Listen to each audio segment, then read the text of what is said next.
बोलो जय जगन्नाथ, जय जगन्नाथ, जय जगन्नाथ।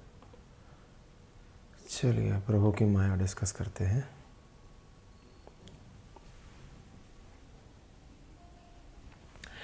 नमस्कार साथियों, स्वागत है आप सभी का आपकी अपनी पाठशाला पर। मैं हूं अंकित अवस्थी और आप हैं मेरे साथ प्रभु की माया डिस्कस करने के लिए। जी हां साथियों, आज का दिन बेहद खास है। बेहद खास यूं है क्योंकि आज देश भर में हर्षोल्लास से जगन्नाथ रथ यात्रा का जश्न मनाया जा रहा है। आज प्रभु अपनी बहन और अपने भाई के साथ रथ यात्रा पर निकलकर अपनी मौसी के घर गए हैं। मौसी के घर जाने का जो यह रास्ता है, ये कितना सुखद है, कितना तरीके से उनको कितने लाड़ चाव के साथ यात्रा में ले जाया जाता है। कहाँ कहाँ इसका जिक्र है, किस प्रकार से इसका भव्य आयोजन हो रहा है, कैसे भगवान की इस पूरी पूजा पाठ अर्चना में कितने लोग इन्वॉल्व हैं, कैसे भगवान साक्षात मतलब यहाँ पर पृथ्वी पर विराजमान है, क्या है जगन्नाथपुरी की मान्यता, तमाम बातें आज के सेशन में बताई जाएंगी। और ऐसे रोचक रोचक जानकारियां, कहते हैं प्रभु की चर्चा जितनी की जाती है उतना प्रभुत्व को आप प्राप्त होते हैं, प्रभु को प्रिय होते हैं। भैया हम तो भक्त लोग हैं और भक्त लोगों के लिए तो ये आज का दिन बेहद खास होता है। तो जब बेहद खास है आज का दिन, तो उस खास दिन में प्रभु की महिमा बताने में जो आनंद आएगा वो तो हमारे पास है, लेकिन उसके साथ साथ ये भी बता दें कि इसमें जो त्रुटि रह जाए भैया उसे माफ़ करिएगा। चलिए शुरू करते हैं। खास क्या है जगन्नाथ रथ यात्रा के बारे में आप सबको, जो देश के विभिन्न कोनों में बैठकर इसे सुन रहे हैं, तथ्य दर तथ्य आपके सामने जानकारी जो सोशल मीडिया से, अखबारों से, पत्र पत्रिकाओं से और हमारे जानने वालों से हम तक पहुंची है, वो हम आप तक पहुंचा रहे हैं। तो चलिए शुरू करते हैं। बोलो जय जगन्नाथ। आइए जानकारी देते हैं साथियों। ये है जगन्नाथ रथ यात्रा का एक मतलब सिंबॉलिक प्रेजेंटेशन। सुर्खियों की अगर बात करें तो जगन्नाथ रथ यात्रा आज से शुरू हुई, मंगलवार से लाखों लोग पहुंचे। अंदाजा है कि 25 लाख लोग इस रथ यात्रा के महोत्सव में जगन्नाथपुरी जो कि उड़ीसा की राजधानी से 60 किलोमीटर की दूरी पर है, वहां पर इस प्रकार का एकदम भीड़ का महासागर उमड़ा है। क्योंकि कहा जाता है कि इस रथ को जो व्यक्ति अपने जीवन में एक बार खींच लेगा, उसे न जाने कितने यज्ञों का फल प्राप्त हो जाएगा। और इसी यज्ञ के फल प्राप्ति के लिए लाखों की संख्या में लोग यहां पर भगवान जगन्नाथ का रथ खींचने के लिए पहुंचते हैं। प्रभु अपनी मौसी के घर जा रहे हैं क्योंकि इनकी बहन सुभद्रा ने इच्छा व्यक्त की थी कि हमें नगर भ्रमण करना है। तो प्रभु अपने बड़े भाई बलभद्र के साथ निकलकर रथ यात्रा पर नगर भ्रमण कराने निकलते हैं और नगर भ्रमण के नाम पर उनके साथ अपनी बहन को लेकर के गुंडीचा मौसी की यात्रा पर जाते हैं। और गुंडीचा मौसी की यात्रा पर इसी कारण से इस यात्रा को गुंडीचा यात्रा के नाम से भी जाना जाता है।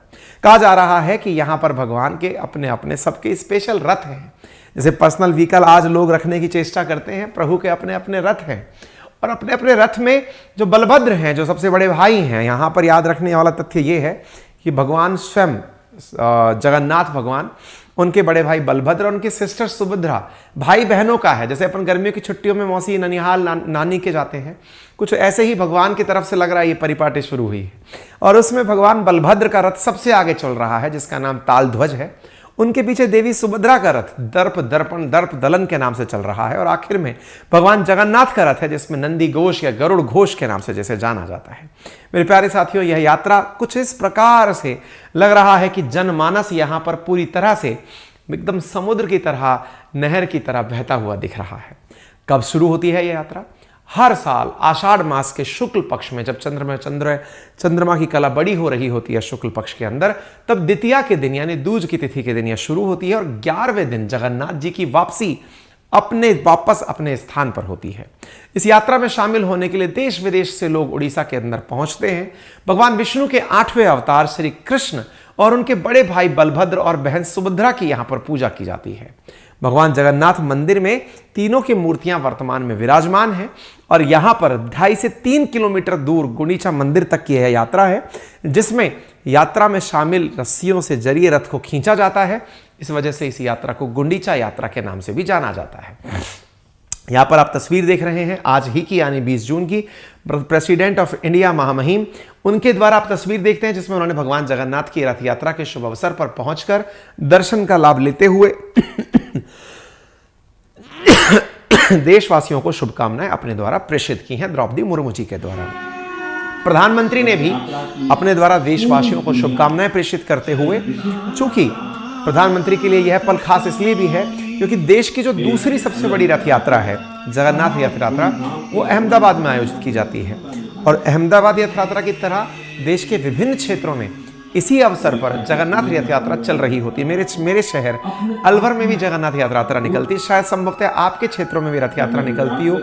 पूरे देश के अंदर रथ यात्रा का आज महोत्सव सा मन रहा होता है। आपको जानकर आश्चर्य होगा कि देश की आज़ादी के समय की भी रेडियो क्लिपेज उपलब्ध हैं। 1948 का यह वो दृश्य है जिस समय रथ यात्रा का उस समय का दृश्य ब्लैक एंड व्हाइट में आपके लिए उपलब्ध है।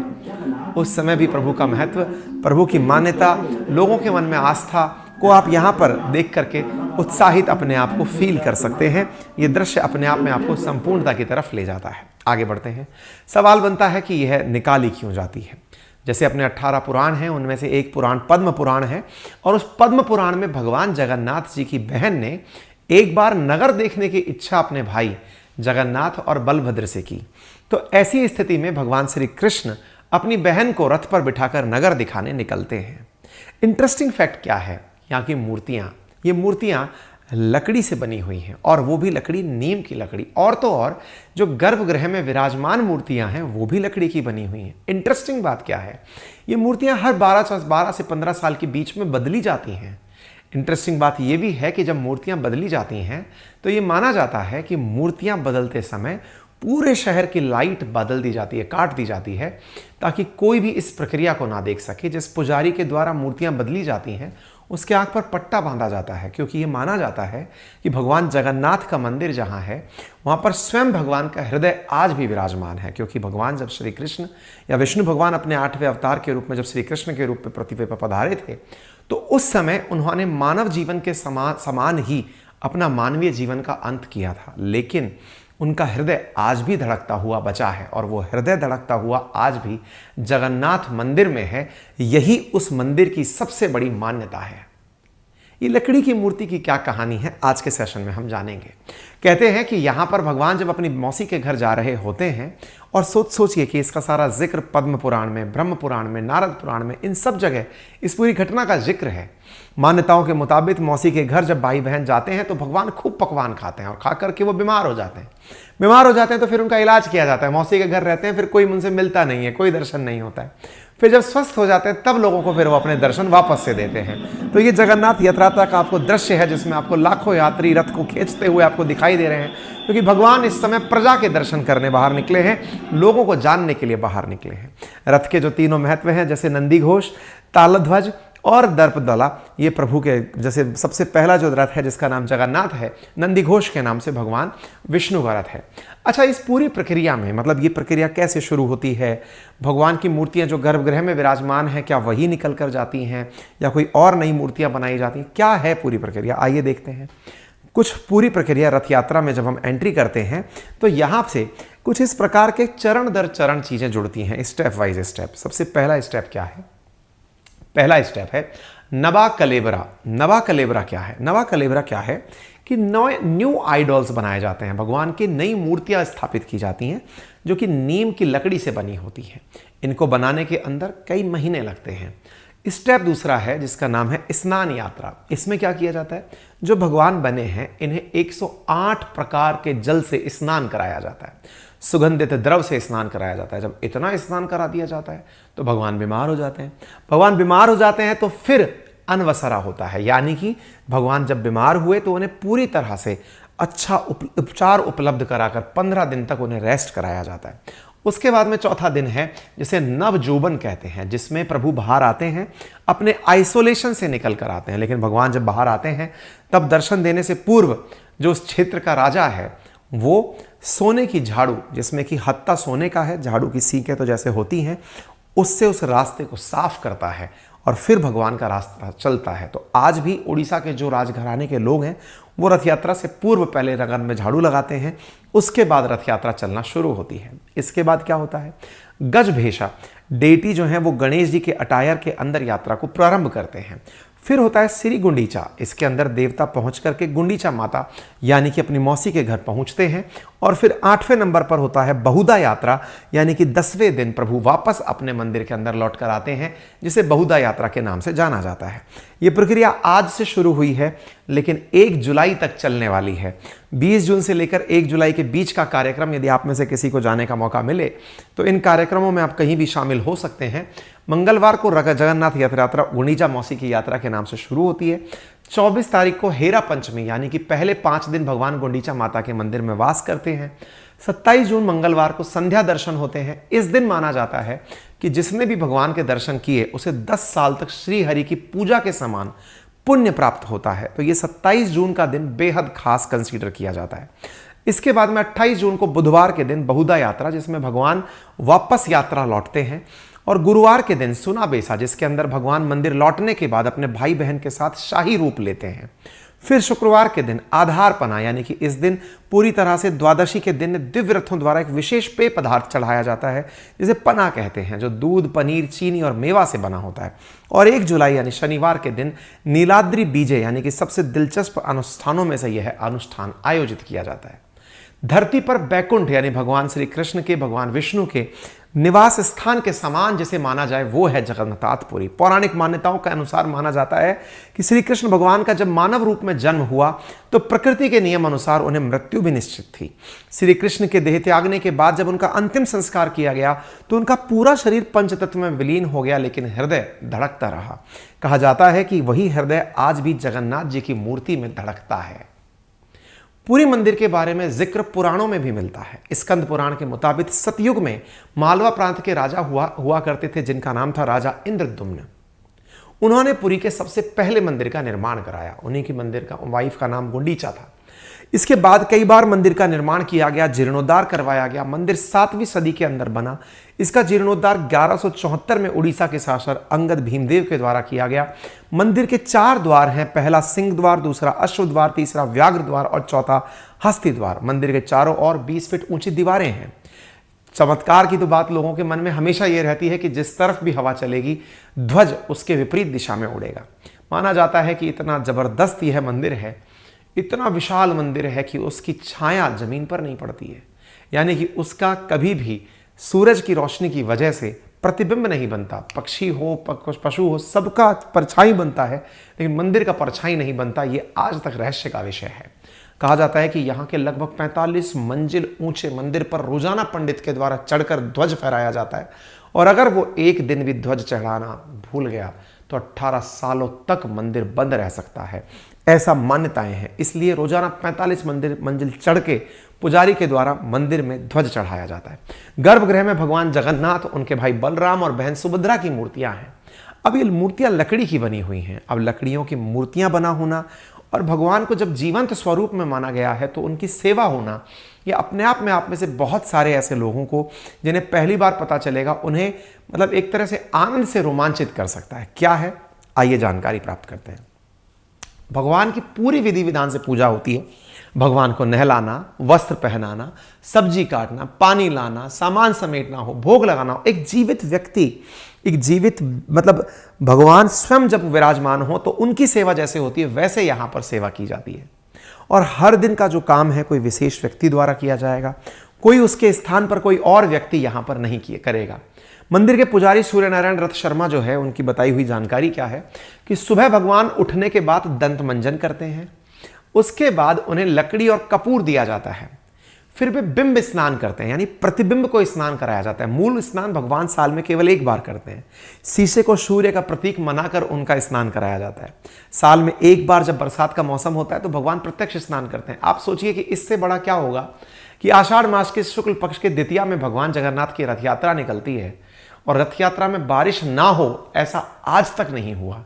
इससे ज्यादा आप क्या कहेंगे? प्रकृति कितनी भी परिवर्तित हुई हो, कैसा भी कुछ हुआ हो, लेकिन प्रकृति के बावजूद भी कैसे भी पर्यावरणीय परिवर्तन आए हों, लेकिन रथ यात्रा में बारिश होती है।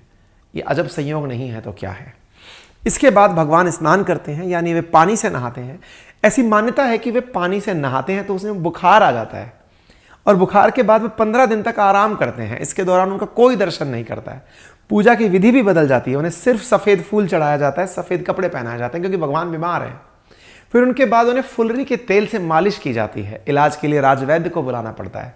वे आयुर्वेदिक जड़ी बूटियां देते हैं, जिसे लेकर पुरी में कहावत है कि एलोपैथ से दूर रहो, क्योंकि भगवान जगन्नाथ भी आयुर्वेद से सही होते हैं। स्नान के बाद भगवान का श्रृंगार होता है, भोग लगाया जाता है, साल धूप से पूजा होती है। इसके बाद दोबारा श्रृंगार किया जाता है। यही प्रक्रिया दोपहर और शाम को भी दोहराई जाती है। शाम को भोग लगने के बाद भगवान सोने के लिए जाते हैं। इनके लिए पलंग तैयार किया जाता है, फिर गद्दा डाला जाता है, उनके लिए पान, पानी, नारियल रखा जाता है। इस पूरे काम के लिए 119 लोग लगते हैं। यानी भगवान की अपनी सेवा चाकरी के लिए 119 लोग। भगवान जीवंत व्यक्तिमान की तरह एकदम यहां पर विराजमान है, क्योंकि भगवान स्वयं अपने विग्रह स्वरूप में अस्तित्व रियल में विराजमान है। देश के पूर्वी छोर पर बंगाल की खाड़ी के अंदर किनारे बसे हुए इस पूरे आस्था और पर्यटन का जो यहाँ पर संगम होता है, इसकी कहानी भी बड़ी इंटरेस्टिंग है कि मूर्तियां लकड़ी की क्यों बनाई जाती हैं। वो जगन्नाथपुरी जो 4 धामों में से एक माना जाता है, उसकी स्थानीय मान्यता क्या है? तो स्थानीय मान्यता है कि कई वर्ष पूर्व नीलांचल पर्वत पर स्वयं भगवान नील माधव, जिनका नाम जगन्नाथ है, वो निवास किया करते थे। एक दिन राजा इंद्रदम्न को रात में भगवान विष्णु ने सपने में आकर कहा कि मैं नीलांचल पर्वत की एक गुफा के अंदर हूं, मेरी वहां प्रतिमा है, नील माधव मुझे कहते हैं।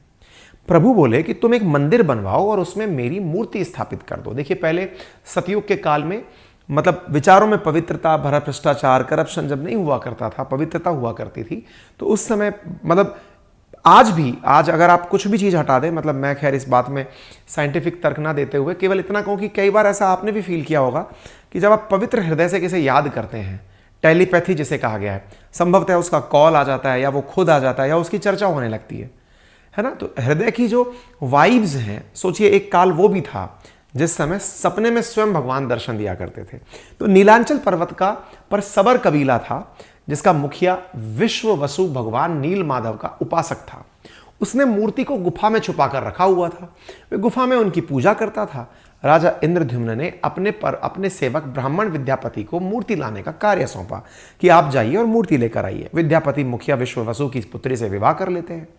कुछ दिनों बाद विद्यापति अपने ससुर विश्व वसु से कहते हैं कि उन्हें भी भगवान नील माधव का दर्शन करना है, क्योंकि यहाँ तो मुखिया एक विशेष कार्य के आयोजन से आए थे, क्योंकि उन्हें तो राजा इंद्रद्युम्न ने भेजा था। क्यों भेजा था? कि आप जाइए और भगवान को लेकर आइए।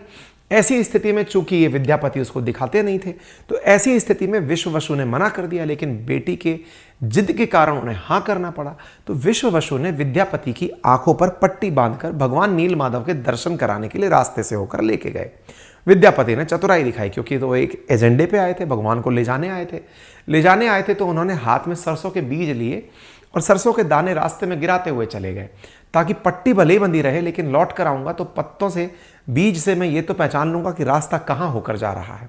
तो पूरे रास्ते सरसों के बीज जहां जहां उगते गए, वो वहां से ढूंढ कर वापस उस मूर्ति को चुरा कर लेकर राजा तक पहुंच गए। विश्व वसु भगवान नील माधव की मूर्ति चोरी होने से बहुत दुखी हुए। अपने भक्त को दुखी देख पर भगवान को भी दुख हुआ।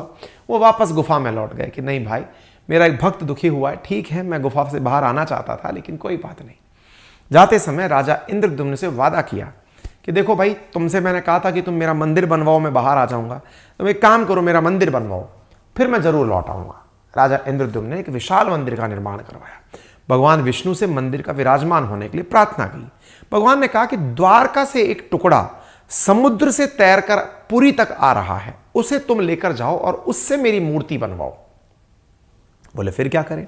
राजा ने अपने सेवकों को कहा कि जाइए और वो लकड़ी ढूंढ कर लेकर आइए। सेवक जाते हैं, लकड़ी ढूंढते हैं, लकड़ी मिल तो जाती है लेकिन उठती नहीं है। ऐसी स्थिति में राजा ने सबर कबीले के मुखिया नील माधव के अनन्य भक्त विश्व वसु को याद किया और कहा कि आप क्या इस लकड़ी को लेकर आ सकते हैं? तो विश्व वसु जाते हैं और वो उस लकड़ी को लेकर आ जाते हैं और मंदिर तक लेकर के पहुंचते हैं। राजा इंद्रद्युम्न उस लकड़ी के टुकड़े की प्रतिमा बनाने के लिए कई कुशल कारीगर लगाते हैं, लेकिन उस लकड़ी पर कोई भी छेनी हथौड़ा चला ही नहीं पाता। जब चला ही नहीं पाता तो राजा को लगता है कि ये मेरी हर बार परीक्षा क्या हो रही है। इसी बीच के अंदर एक बूढ़ा कारीगर निकलकर वहां पर आता है। कहते हैं कि वो जो बूढ़ा कारीगर यहां पर आया वो कोई और नहीं, खुद जो विश्वकर्मा थे, वो एक बुजुर्ग व्यक्ति का रूप धारण कर कर आए थे। उन्होंने एक शर्त रखी कि मैं इस मूर्ति से प्रतिमा तो बना दूंगा, लेकिन मेरी एक कंडीशन है, और वो क्या है कि 21 दिन तक मूर्ति को एकांत में रखना होगा, उसे पब्लिकली सामने नहीं रखना होगा, एकांत में रखना होगा। बोले ठीक है, इस बात को राजा ने स्वीकार कर लिया। बोले ठीक है, जाइए आप कमरे में लीजिए, अपने साथ आरी, छैनी, हथौड़ी जो भी आपको ले जानी ले जाइए। वो जो बुजुर्ग व्यक्ति है, जो कि अभी स्वयं भगवान विश्वकर्मा का रूप बुजुर्ग व्यक्ति अपन बनकर आए हैं, किसी को लग रहा है कि ये तो कोई कारपेंटर है, लेकिन वहाँ जब वो अंदर जाते हैं तो वो उनकी आवाज़ें शुरुआत में तो आती हैं, बाद में आवाज़ें आना बंद हो जाती हैं। तो राजा इंद्रद्युम्न की पत्नी गुंडीचा, जो मौसी कहलाई हैं, उन्हें डाउट होता है कि कहीं वो बुजुर्ग व्यक्ति का देहावसान तो नहीं हो गया है। तो वो दरवाजे के पीछे जाकर सुनती है तो आवाज़ आना बंद हो जाती है कि बूढ़ा कारीगर कहीं मर तो नहीं गया। वो दौड़ी दौड़ी राजा के पास जाती है कि राजा, वहाँ कोई आवाज़ नहीं आ रही है, सब शांति है, आपने भेज तो दिया लेकिन है कौन वहाँ? तो राजा बेचारा चिंतित होता है। राजा सबको सूचना भिजवाता है कि बोले गेट खोल के देखो क्या हुआ। गेट खोलकर देखा तो वहाँ पर वो बुजुर्ग व्यक्ति तो नहीं था जिसे कमरे में बंद किया गया था, लेकिन वहाँ पर 3 मूर्तियाँ थी और वो मूर्तियाँ अभी भी अधूरी थी। उन मूर्तियों में जैसे ही कमरा खोला गया तो बूढ़ा व्यक्ति तो वहाँ नहीं था, लेकिन 3 अधूरी मूर्तियाँ थी। इसीलिए कहते हैं कि आज भी भगवान जगन्नाथ की जो मूर्तियाँ हैं ये अधूरी हैं, और इनमें भगवान नील माधव यानी भगवान जगन्नाथ, उनके भाई छोटे छोटे हाथ बने हुए हैं, लेकिन उनके टांगे नहीं बनी हुई हैं, और सुभद्रा जी के तो हाथ पांव दोनों ही नहीं बने हुए हैं। तो इसीलिए आज भी ये इसी फॉर्मेट में पूजे जाते हैं। तो भगवान जगन्नाथ जी की अगर आप मूर्ति देखेंगे तो उसमें पैर नहीं है, और सुभद्रा जी के तो हाथ पैर कुछ भी नहीं है। भगवान जगन्नाथ ने उन्हें स्वप्न में दर्शन देकर कहा कि वे अब इस कास्ट की मूर्ति को ही प्रकट भक्तों को दर्शन देंगे, और तब से ही ये मूर्तियां पूजी जा रही हैं।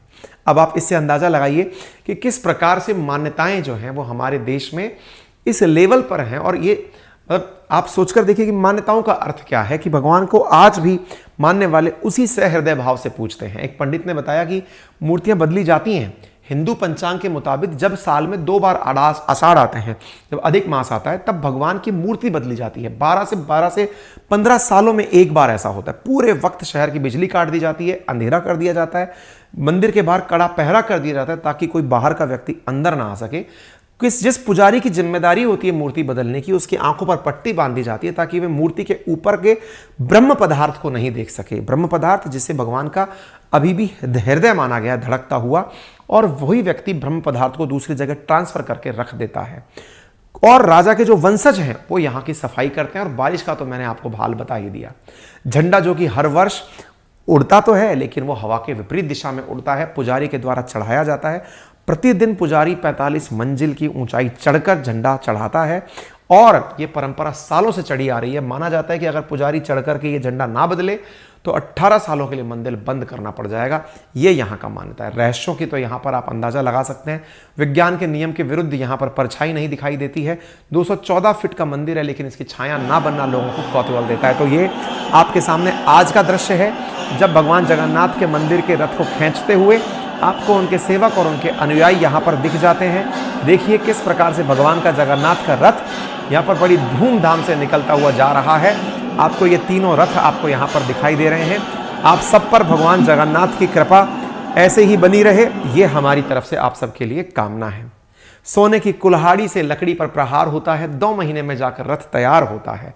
रथ यात्रा के बाद भगवान जगन्नाथ की आज्ञा लेनी होती है। तृतीया के दिन वस्त्रमाला और सोने की कुल्हाड़ी भगवान को स्पर्श कराई जाती है। महाराणा कम्युनिटी के लोग लकड़ी पर सोने की कुल्हाड़ी से प्रतीकात्मक प्रहार करते हैं। इसके साथ ही रथ बनाने का काम शुरू होता है। भगवान को रथ बनाने वाले दिन एक सादा भोजन कराया जाता है, सादा खिचड़ी खिलाई जाती है, सात्विक भोजन बनाकर दिया जाता है। रथ बनने में 2 महीने का वक्त लगता है। पूरे विधि विधान से रथ यात्रा का निर्माण होता है। भगवान को सुबह भगवान को जब नहलाया जाता है तो उन्हें गुंडीचा मंदिर ले जाते हैं। 9वें दिन की मंदिर की वापसी होती है। खिचड़ी पहले दिन खिलाई जाती है, फिर फलाहार कर एक जीवंत व्यक्ति की तरह यहाँ पर होता है। आप सोचकर देखिए कि आज भी दुनिया की जो सबसे बड़ी रसोई है वो भगवान जगन्नाथ की है। 56 प्रकार के प्रसाद के भोग लगते हैं। हर दिन 742 चूल्हों पर मिट्टी के हांडी में भगवान को भोजन कराया जाता है। इस प्रकार की यहाँ पर किचन चलती है, और कहते हैं यहाँ कितने ही लोग आ जाएं लेकिन कभी खाना कम नहीं पड़ता है। पुराणों और धार्मिक ग्रंथों के मुताबिक भगवान जगन्नाथ की रथ यात्रा का फल 100 यज्ञों के बराबर माना गया है। अब खर्चा कितना होता होगा, तो अकाउंट जो मतलब प्राप्त जानकारी है उसके अनुसार रथ यात्रा पर 17 करोड़ तो सैलरी और 45 करोड़ का खर्च आता है। रथ यात्रा समिति के अनुसार हर साल 271 करोड़ का बजट पेश किया गया इस साल का, जिसमें से 16.88 करोड़ रथ यात्रा पर, धार्मिक अनुष्ठान और प्रशासनिक काम के लिए 37 करोड़ रुपए, इसके अलावा मंदिर की रिपेयरिंग और मेंटेनेंस के लिए 37 करोड़ रुपए का खर्च आएगा। 176 करोड़ रुपए मंदिर की कमाई भी होती है जो पूजा पाठ से होती है या फिर अन्य प्रबंधन के द्वारा की जाती है। उम्मीद है आप सभी को भी आज जगन्नाथ रथ यात्रा के अवसर पर पहली बार ये जानकारी प्राप्त हो अगर तो जरूर हमें कमेंट बॉक्स में बताइएगा। अगर आप चैनल पर नए हैं तो चैनल को सब्सक्राइब करना ना भूलें। भगवान जगन्नाथ की आप सब पर यूं ही कृपा बनी रहे। तो बोलिए जय जगन्नाथ। ठीक है, बाकी मेरे प्यारे साथियों, आप सबके लिए हमारा एक अनाउंसमेंट है और उन सभी साथियों के लिए जो कि राजस्थान प्रशासनिक सेवा परीक्षा की तैयारी कर रहे हैं, उन्हें बताना में हमें खुशी हो रही है कि राजस्थान सरकार के द्वारा आरपीएससी को आरएएस परीक्षा के 905 पदों के लिए विज्ञप्ति निकालने के लिए कहा गया है। ऐसी स्थिति में विद्यार्थियों के बहुत ज़्यादा अनुग्रह करने पर हमारे द्वारा 3 दिन के लिए एडमिशन हमारे पुराने नटराज बैच में खोले गए हैं और नटराज बैच के अंदर 17 सब्जेक्ट्स प्रीलिम्स प्लस मेंस के लिए पढ़ाए जा रहे हैं, जिसमें कि रोजाना 8 घंटे की क्लासेस, कल से यहाँ पर मेरी भी क्लासेस शुरू हो रही हैं, यानी कल से 9 घंटे की क्लासेस प्रतिदिन विद्यार्थी को दी जा रही हैं। पूरे अनुभवी शिक्षकों के द्वारा यहाँ पर क्लासेस पूरी तरह ऑफलाइन तरीके से जो पढ़ाते थे उनको ऑनलाइन तरीके से पढ़वाकर क्लासेस दी जा रही हैं और कल तो नोट्स भी रिलीज हो जाएंगे तो आपको पता चल जाएगा। क्लास ओपन है, 3 दिन के लिए आपका एडमिशन ओपन है। 19, 20, 21 आज 20 तारीख हो चुकी है, एक दिन आपके पास अब बचा है। फीस की बात की जाए तो 15,000 रुपये फीस है। 21 तारीख के बाद भी अगर आप खरीदना चाहें तो खरीद सकते हैं, तब फीस आपकी 15,000 रुपये हो जाएगी। फिलहाल के लिए फीस जो है वो 7,500 रुपये फीस रखी गई है। 1 से 7 तारीख के बीच में अब हम आपके लिए ऑफर्स लाया करेंगे नटराज बैच के लिए या फिर जो भी आरएएस का नया बैच आएगा उसके लिए। फिलहाल के लिए इतना ही। डेमो भी आप देख सकते हैं, हमारा एप्लीकेशन का लिंक कमेंट बॉक्स में पिन है। हमारा application Google play store, Apple store और विंडो एप्लीकेशन पर उपलब्ध है। आप कोर्स को बाई कर सकते हैं और किसी भी प्रकार की सहायता के लिए आप हमारी टेक्निकल टीम को इन नंबर्स पर सुबह 10 से लेकर शाम 8 बजे तक कॉल कर सकते हैं। आपका समय शुभ हो। धन्यवाद।